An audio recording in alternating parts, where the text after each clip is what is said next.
Have you ever scrolled through social media and felt a pang of something? You see your friends laughing, dancing, racking up likes and comments, and you just feel invisible, like you're on the sidelines of your own life.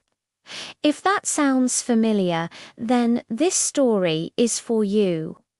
Meet Ria, 16 years old, quiet, and a master of blending into the background. She was the girl at the back of the class, always listening, absorbing everything, but rarely ever speaking up. While her friends were busy creating a vibrant online world of selfies and viral videos, Ria felt like a ghost in her own timeline.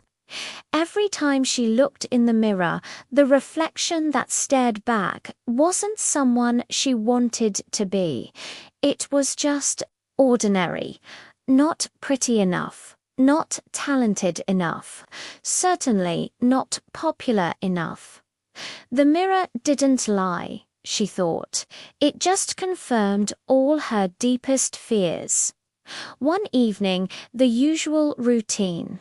Ria was scrolling through her phone, her thumb flicking past a sea of perfect lives. Then a video popped up. It was her classmates, on the school stage, performing a dance routine. The energy was electric. The comments were pouring in. The likes were climbing into the hundreds. Ria felt that familiar ache in her chest. She had wanted to join them. She really had. But that persistent voice in her head had whispered, "You're not good enough. You'll just mess it up." So she didn't even try. Sighing, she put her phone down, the screen's glow fading to black. Just then, a warm voice called from the kitchen. "Ria, come help me knead the dough," her grandmother said, her voice laced with a smile. Ria let out another sigh, this one heavier, but she pulled herself up and walked to the kitchen. As her hands worked the soft dough side by side with her grandmother's wrinkled, experienced ones, the weight on her heart felt too heavy to carry alone. She spoke softly, her voice barely a whisper. "Dottie, how do people become so confident? I always feel like I'm not as good as everyone else." Her grandmother stopped kneading for a moment and looked at her, her eyes filled with a deep, knowing kindness. "Confidence isn't about being better than others, my child," she said gently. "It's about believing that you are enough, just as you are." Ria frowned, confused. But everyone is doing so much. They're achieving things. They're so visible. I can't even speak on a stage without my whole body shaking.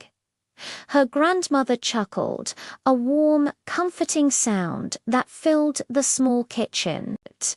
"You know, when I was your age, I was so shy I couldn't even speak up in front of my own family. But I learned something very important over the years. Every single person has their own light, a unique glow. But if you spend all your time comparing your light to others, worrying if theirs is brighter or bigger, your own light will start to fade." Those words echoed in Ria's mind long after the dough was left to rise. She went to bed that night, replaying her grandmother's voice, "Every person has their own light." What was her light?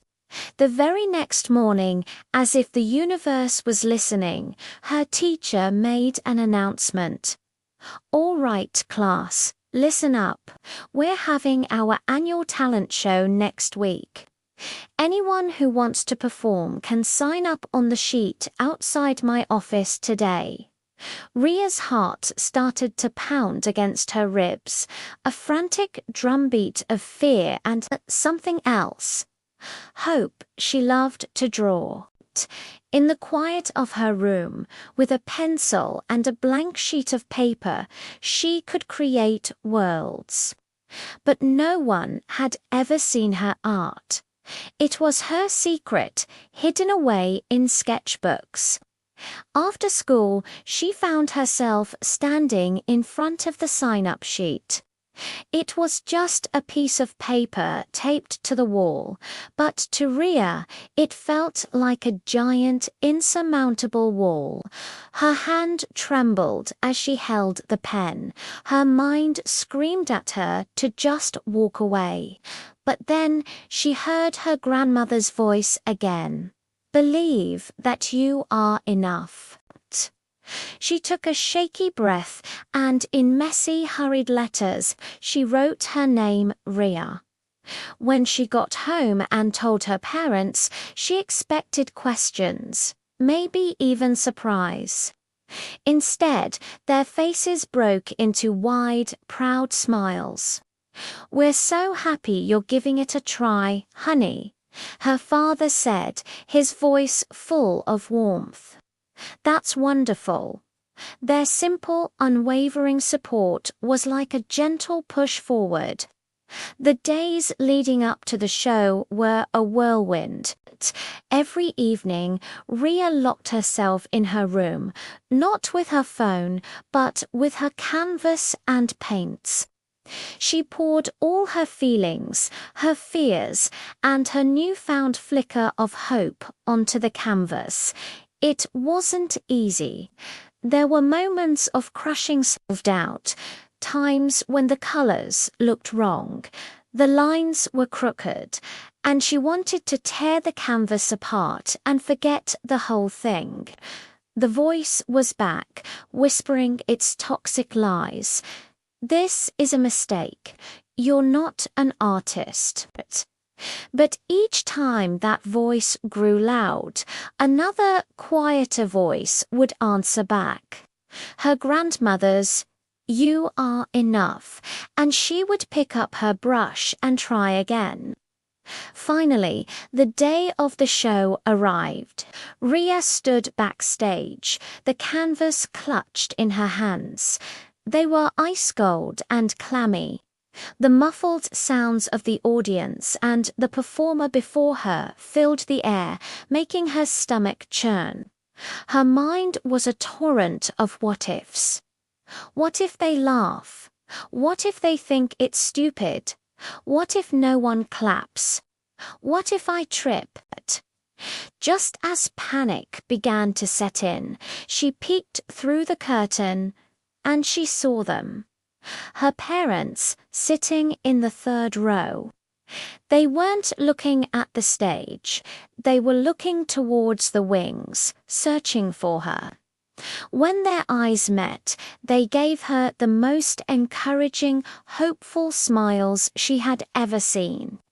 It was all she needed. Taking a deep, shaky breath that she felt all the way down to her toes, Ria walked onto the stage. The spotlight was blinding, a brilliant circle of white that erased everything else. For a second, she froze. Then she remembered why she was there. Not for applause, not for likes, but for herself. She began to speak, her voice soft but clear, amplified by the microphone. "This painting, it's about believing in yourself. Especially when you feel small and invisible." With her heart pounding, she turned the canvas around to face the audience. It was a painting of a single, small candle. Its flame was tiny, but it was burning brightly, pushing back the immense darkness of a large room, casting a warm, gentle glow. The auditorium went completely silent. A hush fell over the crowd, a different kind of quiet than she was used to. It wasn't an empty silence. It was full of understanding. Then a single person started clapping. Another joined in, and then another, until the entire room erupted in loud, heartfelt applause. It washed over her, not as a validation, but as a shared connection. Later, as she was packing up, her teacher came over. "Ria," she said, her eyes shining. "Your art. It touched everyone's heart tonight. You didn't just show us a painting, you spoke a beautiful truth." That night, back in her room, Ria stood in front of her mirror, but this time she didn't see an ordinary, invisible girl. The reflection that looked back was different. She saw someone who was scared, but did it anyway. She saw an artist. She saw someone brave. She saw someone who was, finally, enough. The moral of Ria's story is something we can all hold on to. True confidence doesn't come from the number of followers you have, the likes you get, or the applause you receive. It comes from that quiet, internal decision to believe in yourself and to take that first terrifying step, even when every part of you is trembling with fear. It's about finding your own light and letting it shine. Thank you so much for watching and sharing this story with me. If it resonated with you, please consider liking this video and subscribing to the channel for more stories that inspire and uplift. Until next time, remember to be kind to yourself. You are enough.